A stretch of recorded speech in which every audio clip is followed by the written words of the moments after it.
Sebuah karya terbaik dari Eza Mintarja, kelanjutan dari kisah Pelangi di Langit Singasari yang telah kami tayangkan sebelumnya. Kisah kolosal bernuansa sejarah dan fiksi di kehidupan tanah Jawa dengan judul Bara di Atas Singgasana. Pada kesempatan yang sangat baik ini, kita masuk pada bagian yang pertama dengan episode Putra Mahkota. Sahabat Permata TV yang tercinta, saat ini kita sampai pada seri yang ke-60. Selamat menikmati.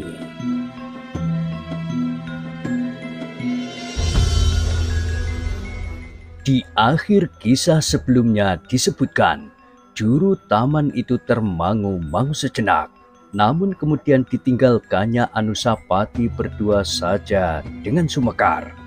Di kejauhan, seorang juru taman yang lain sedang sibuk memotong dahan-dahan kayu yang kering. Namun orang itu tidak akan dapat mendengar apapun juga apabila Anusapati kemudian berbincang dengan Sumekar. Tempat itu justru merupakan tempat yang paling aman bagi keduanya. Pembicaraan di dalam taman itu pasti tidak akan menimbulkan kecurigaan. Juru taman yang lain pasti menganggap bahwa mereka sedang membicarakan jenis tumbuh-tumbuhan yang ada di dalam petamanan itu. Dalam pada itu, juru taman yang tua yang telah mendapat izin untuk beristirahat justru langsung dari putra mahkota itu pun kemudian duduk di bawah sebatang pohon pacar. Betapa angin yang sejuk mengusap kepalanya perlahan-lahan, seperti di saat ia masih kanak-kanak dibelai oleh tangan ibunya, dan sejenak kemudian ia pun jatuh tertidur. Ia terkejut ketika lurahnya membangunkannya sambil menunjuk dengan ibu jarinya kepada Anusapati. Ia berdesis, "Hei, apakah kau tidak tahu bahwa tuanku putra mahkota ada di sini dan kau justru malah tertidur?" "Apakah aku tertidur?" "Iya, kau tertidur. Cepat, bangkit dan berbuatlah sesuatu." "Aku sedang beristirahat." "Beristirahatlah kalau kau lelah, tetapi jangan sekarang. Tuanku putra mahkota Anusapati ada di sini sekarang." "Biar sajalah." "Hei, kenapa kau bersikap begitu bodoh? Kau dapat dipecat dari pekerjaanmu dan kau tidak akan mendapatkan rangsum lagi." Juru taman yang tertidur itu menggosok matanya, namun kemudian ia berkata, "Tidak, aku tidak akan dipecat. Tuanku putra mahkota sendiri yang telah memberikan izin kepadaku untuk beristirahat." "Benar begitu?" "Iya, kalau tidak, aku tidak akan berani melakukannya." Lurah juru taman itu mengerutkan keningnya, tetapi ia harus percaya ketika dari kejauhan Anusapati berkata, "Aku telah memberi izin kepadanya." "Oh, ampun tuanku," sahut lurah juru taman itu sambil mendekat. Terbungkuk-bungkuk ia merayap maju. "Hamba tidak tahu kalau tuanku berkenan memberikan izin kepadanya." "Aku melihat sikapmu, agaknya kau marah kepada juru taman yang tertidur itu." "Hamba tuanku." "Biarlah ia tidur, tetapi nanti sore ia harus menanam sebatang pohon kemuning di sisi regol itu." "Hamba tuanku." "Nah, sekarang lakukan tugasmu. Aku sedang membicarakan pohon arum dalu, pohon pacar kuning, dan ceplok piring. Aku memerlukannya di samping bangsalku."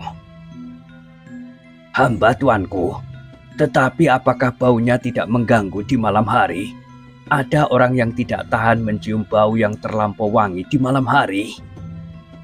"Iya, Ibunda Permaisuri akan pening apabila mencium bau yang terlampau wangi di malam hari, misalnya bunga arum dalu, tetapi aku tidak. Baiklah tuanku, kalau begitu silahkanlah. Hamba akan melihat-lihat petamanan sayur-sayuran.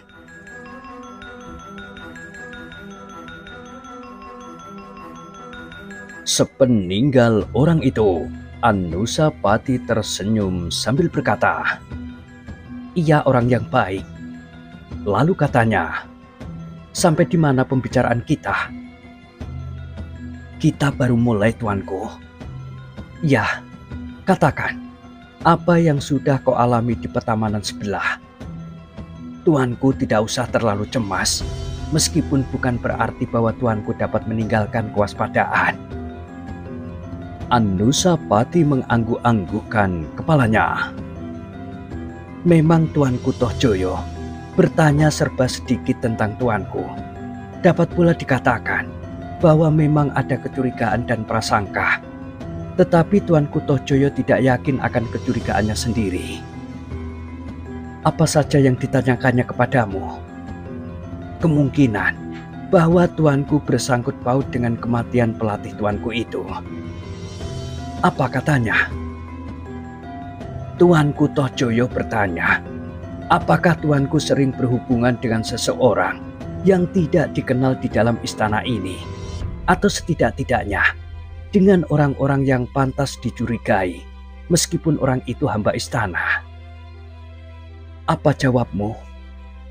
"Tentu hamba menjawab, sepengetahuan hamba, tidak seorang pun yang pernah berhubungan dengan tuanku, selain para prajurit yang memang bertugas di halaman istana ini.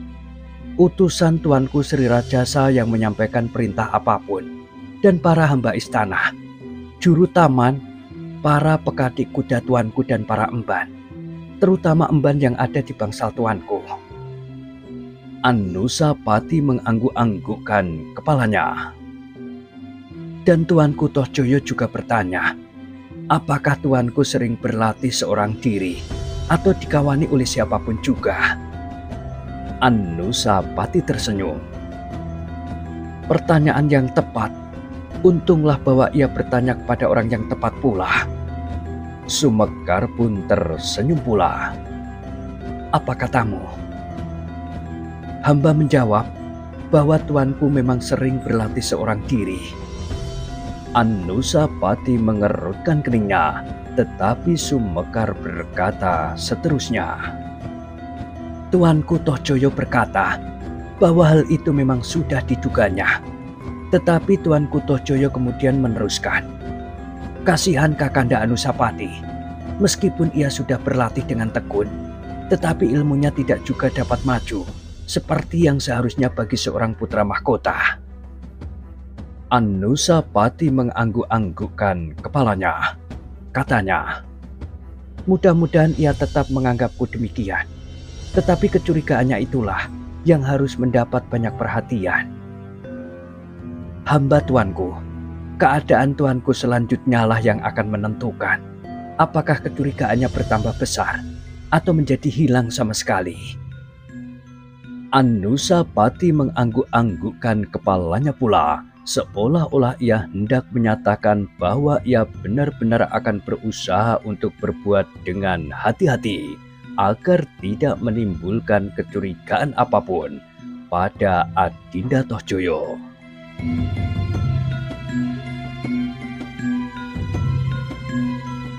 "Semua kegiatan harus tuanku hentikan untuk beberapa lama agar tuanku tidak tergelincir karena kelengahan tuanku.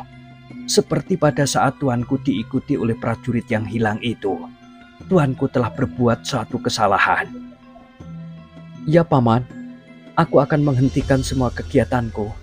Apabila keadaan sudah mereda, aku baru akan mulai lagi."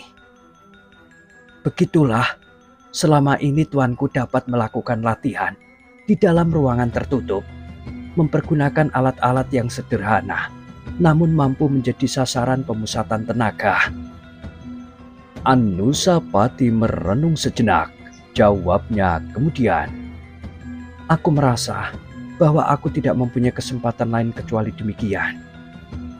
"Hanya untuk sementara waktu, tuanku." Anusapati menarik nafas dalam-dalam. Dilontarkannya pandangan matanya ke kejauhan, ke dinding petamanan yang membatasi lingkungan yang amat sempit dibanding dengan alam yang sangat luas. Tiba-tiba Anusapati merasa seolah-olah ia hidup di dalam sangkar. Betapapun indahnya, bahkan seandainya dibuat dari emas bertetes berlian sekalipun, namun kebebasan agaknya jauh lebih berharga baginya daripada sangkar itu. Tanpa sesadarnya ia pun berdesah, kepalanya perlahan-lahan menunduk. "Paman," katanya, "apakah seseorang dapat menolak jabatan putra mahkota apabila ia tidak menghendakinya?" "Apa maksud tuanku?" bertanya Sumekar dengan dahi yang berkerut-merut. "Akhirnya aku menjadi jemu. Jemu hidup di dalam keadaan seperti ini. Aku merasa seolah-olah aku tidak mempunyai kebebasan sama sekali. Aku tidak mengerti kenapa seorang putra mahkota justru merasa dirinya seorang tawanan. Di dalam kitab dan kidung-kidung yang pernah aku baca, putra mahkota di dalam suatu kerajaan mempunyai kedudukan yang hampir sama dengan kedudukan raja sendiri. Tetapi di sini, aku merasa terasing. Aku jarang sekali diperkenankan menghadiri sidang-sidang istana, apalagi pembicaraan khusus." Anusapati terdiam sejenak, lalu katanya, "Bagi para pemimpin Singasari, aku bagaikan orang asing yang kadang-kadang saja terdampar di Paseban, justru dalam sidang-sidang yang sama sekali tidak penting." "Tuanku," berkata Sumekar kemudian, "kita belum tahu cara apakah yang ditempuh oleh tuanku Sri Rajasa untuk menumbuhkan tuanku putra mahkota, sehingga kelak akan menjadi seorang raja yang baik. Sampai saat ini, yang tuanku terima barulah tuntunan kejasmanian. Itu saja dari seorang guru yang tidak pantas bagi seorang putra mahkota. Tuanku baru sedikit sekali menerima pengetahuan tata pemerintahan dan kasusastraan. Untunglah bahwa tuanku didasari oleh ilmu yang tuanku dapat dari Kakang Mahesa Agni, serta pengetahuan tentang tata pemerintahan, kesusastraan, dan olah kasampurnan dari kitab-kitab yang tuanku baca. Karena itulah, kita masih belum tahu pasti apakah sebenarnya yang dikehendaki oleh tuanku Sri Rajasa. Mungkin tuanku Sri Rajasa sedang mempersiapkan suatu cara yang lain dari semua cara yang pernah tuanku temui di dalam kitab-kitab." Anusapati menarik nafas dalam-dalam. Katanya, "Aku merasa bahwa di dalam nada suaramu tidak terdapat suatu keyakinan apapun tentang hal itu." Sumekar mengangkat bahunya. Katanya, "Hamba tuanku, hamba memang tidak mengerti apakah yang akan dilakukan oleh tuanku Sri Rajasa atas putra-putranya. Tetapi itu jangan membuat tuanku seolah-olah menjadi putus asa." "Paman," berkata Anusapati, "aku sama sekali tidak berputus asa. Aku saat ini menganggap bahwa barangkali aku lebih sesuai menjadi seorang rakyat biasa saja daripada menjadi seorang putra mahkota." "Tidak, tuanku. Tuanku harus bercita-cita. Tuanku adalah keturunan seorang raja, sehingga cita-cita yang paling sesuai bagi tuanku adalah menjadi seorang raja pula. Tetapi aku merasa istana ini seperti sebuah sangkar raksasa bagiku. Dinding-dinding batu itu bagaikan tali temali yang kokoh yang membatasi aku dengan dunia. Sedang isi istana ini sendiri serasa sangat asing pula bagiku. Ayahanda, ibunda, adik-adikku, dan apalagi ibunda Ken Umang, para pemimpin pemerintahan dan para senopati dan panglima pun seolah-olah tidak begitu mengenal aku, meskipun aku seorang putra mahkota. Untuk sementara, jangan hiraukan tuanku.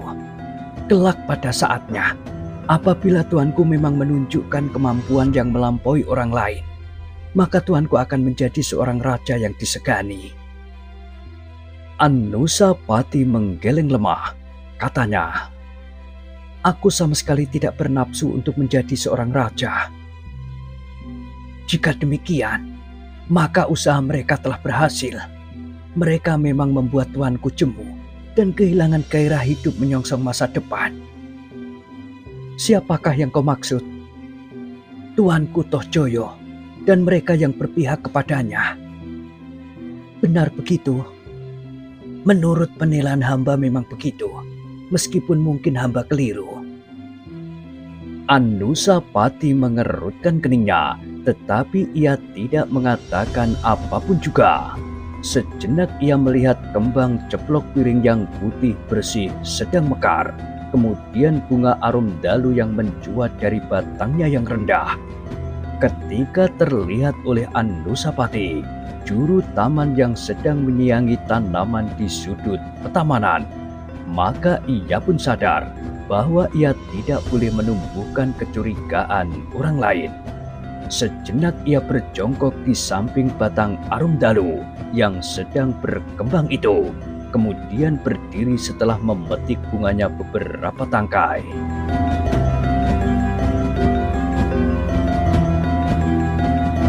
Sejenak kemudian maka Anusapati itu pun melangkah meninggalkan tempat itu. Sumekar mengikutinya beberapa langkah, namun kemudian ia berhenti. "Hamba akan tinggal di sini, tuanku," katanya. Putra mahkota itu berpaling. "Iya, aku akan kembali ke bangsalku." "Silahkanlah, kita masih belum tahu pasti apakah di dalam taman ini tidak ada orang yang selalu mencari persoalan apapun alasannya." "Iya, aku harus selalu mengingat akan hal itu." Anusapati pun kemudian meninggalkan Sumekar yang berdiri tegak sambil mengawasinya. Namun ternyata langkah Anusapati tertegun ketika ia melihat juru taman yang telah tertidur lagi. Tetapi agaknya ia telah berpindah tempat. Kini ia tidur bersandar dinding batu di bawah pohon soka merah yang rimbun. Perlahan-lahan Anusapati mendekatinya. Ketika ia menyentuh pundak juru taman itu, ia pun terkejut bukan buatan. Sebelum Anusapati bertanya sesuatu, ia telah berkata terbata-bata, "Ampun tuanku, bukankah tuanku telah mengizinkan hamba untuk beristirahat?" "Iya, aku sudah mengizinkan." "Tuanku tidak akan marah?" "Tidak, aku hanya akan berpesan agar kau jangan lupa memindahkan pohon kemuning itu nanti sore. Kalau kau lupa, besok kau akan mendapat hukuman." "Tentu tuanku, hamba tidak akan berani lupa." Anusapati mengerutkan keningnya, namun kemudian ia tersenyum. "Baiklah, sekarang beristirahatlah. Tetapi apabila kau sudah merasa cukup, mulailah membantu kawan-kawanmu. Kalau saatnya Rangsung datang dan kau masih juga beristirahat, maka kau tidak akan mendapatkannya." "Iya, iya tuanku.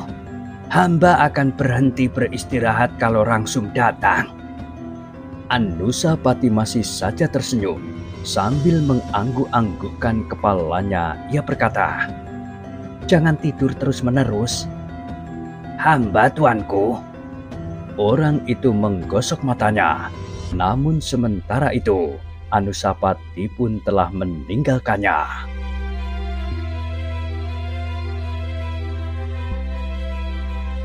Tetapi langkah Anusapati tertegun ketika tiba-tiba saja Tohjoyo bersama kedua pengawalnya sudah berdiri di muka regol taman itu.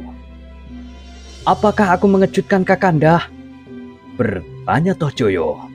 Anusapati memandangi sejenak. Jawabnya, "Iya, aku terkejut karenanya. Aku mohon maaf. Aku tidak ingin mengejutkan Kakanda putra mahkota." Apakah maksudmu? Bertanya Anusapati. Tidak apa-apa Kakanda. Sebenarnya lah bahwa petamanan ini lebih menyenangkan dari petamanan sebelah. Tangan-tangan yang mengerjakan memang tangan yang ahli. Beberapa hari seorang juru taman dari petamanan ini telah membantu di petamanan sebelah. Hasilnya pun segera tampak. Iya, sahut Anusapati sambil memandang berkeliling. Kemudian ia menunjuk kepada Sumekar yang lagi berjongkok di samping bunga Arumdalu. Orang itulah yang telah kau pinjam beberapa hari. Ya, orang itu. Tetapi meskipun demikian, aku merasa di sini masih jauh lebih meresapkan dan menyegarkan.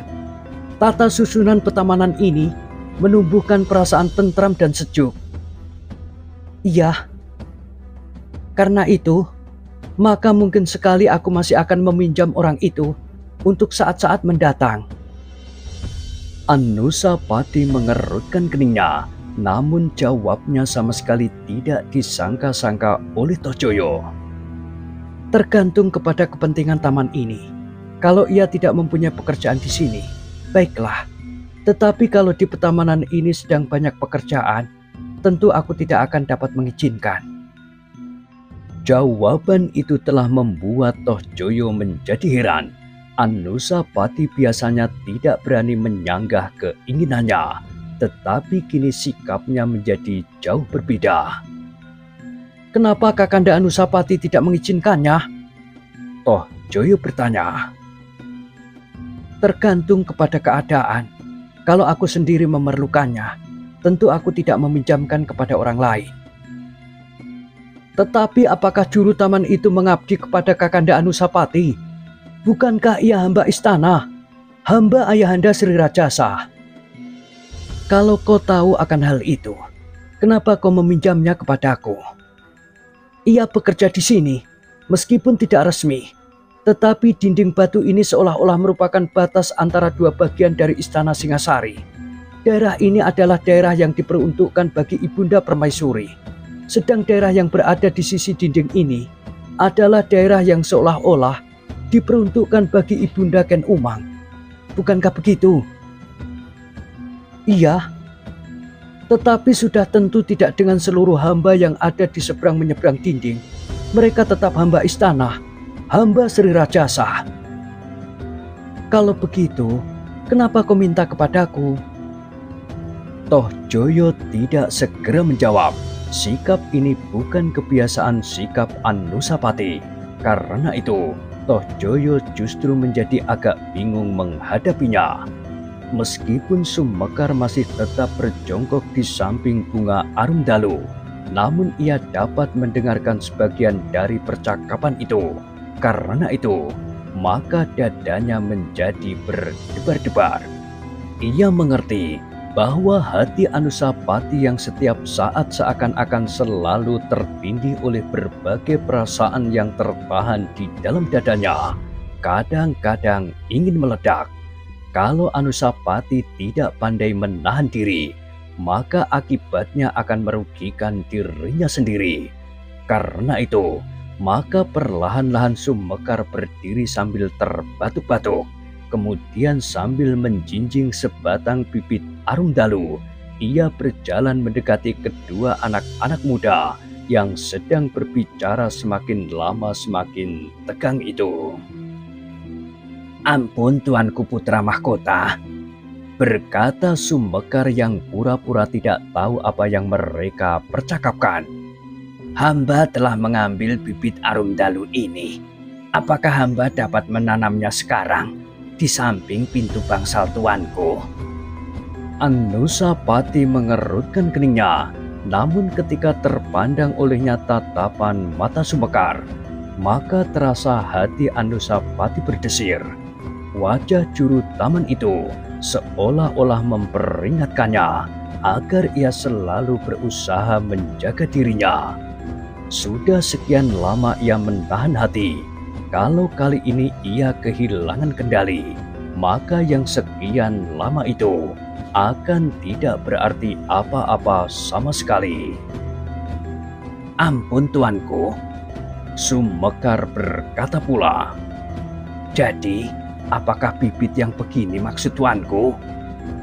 Anusapati mengangguk-anggukkan kepalanya.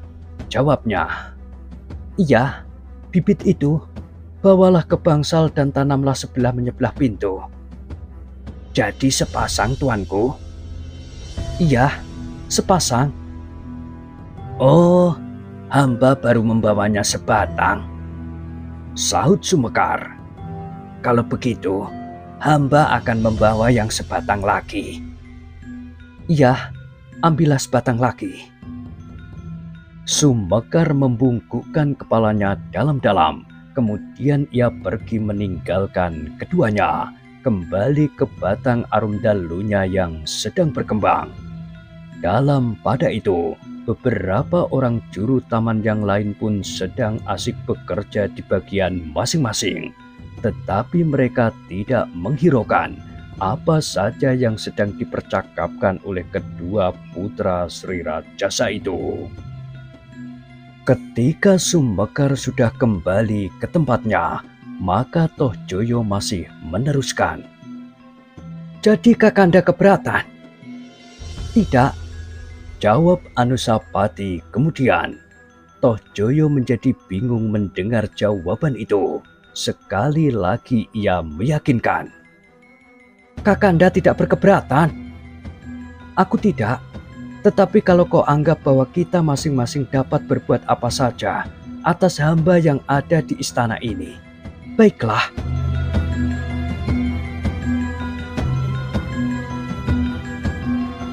Dada Toh Joyo menjadi berdebar-debar.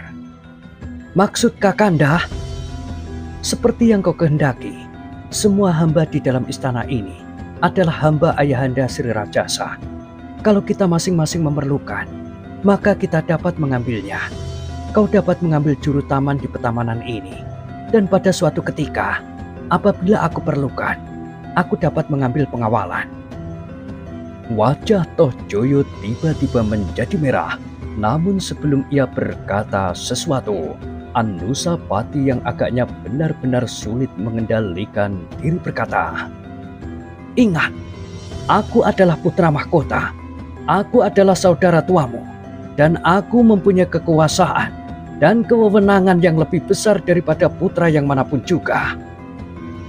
Wajah Toh Joyo menjadi semakin merah padam. Sejenak ia justru terbungkam. Namun tampak pada sorot matanya hatinya yang bergelora. Sumekar hanya dapat menarik nafas dalam-dalam. Ia sudah mencoba memperingatkan Anusapati dengan caranya. Ia menyangka bahwa Anusapati akan segera dapat mengekang dirinya. Namun ternyata meskipun Anusapati agaknya sudah mencoba, tetapi ia memang tidak akan dapat terus-menerus mengalah terhadap adiknya.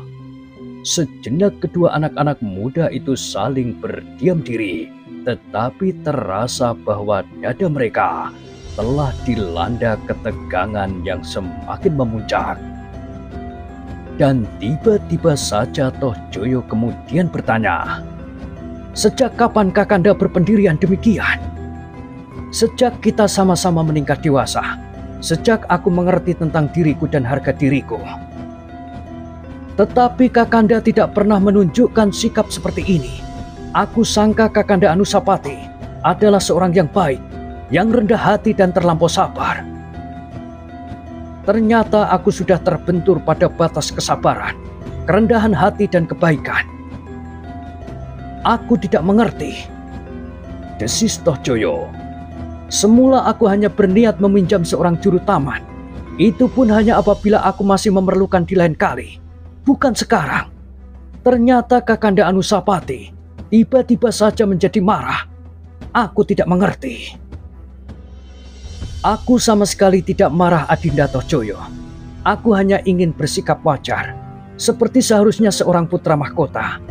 Aku ingin kau bersikap wajar pula sebagai seorang saudara muda. Selama ini batas di antara kewajiban dan wewenang kita tidak jelas. Aku tahu bahwa Ayahanda Sri Rajasa masih belum menganggap hal itu perlu. Mungkin karena ayahanda masih tetap menganggap kita sebagai kanak-kanak. Tetapi pada suatu saat, kita memang harus bersikap dewasa.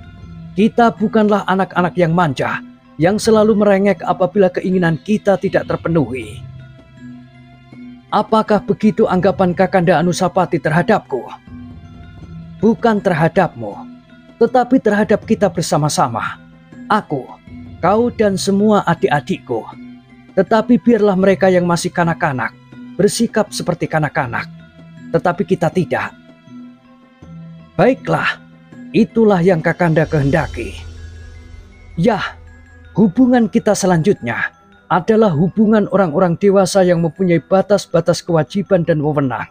Karena kita masih berada di dalam lingkungan ketentuan yang diatur oleh berbagai macam peraturan.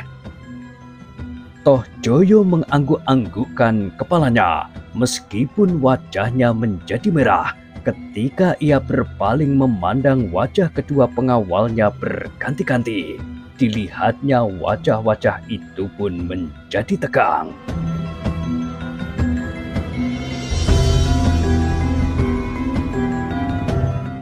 Nah, bagaimanakah kisah selanjutnya?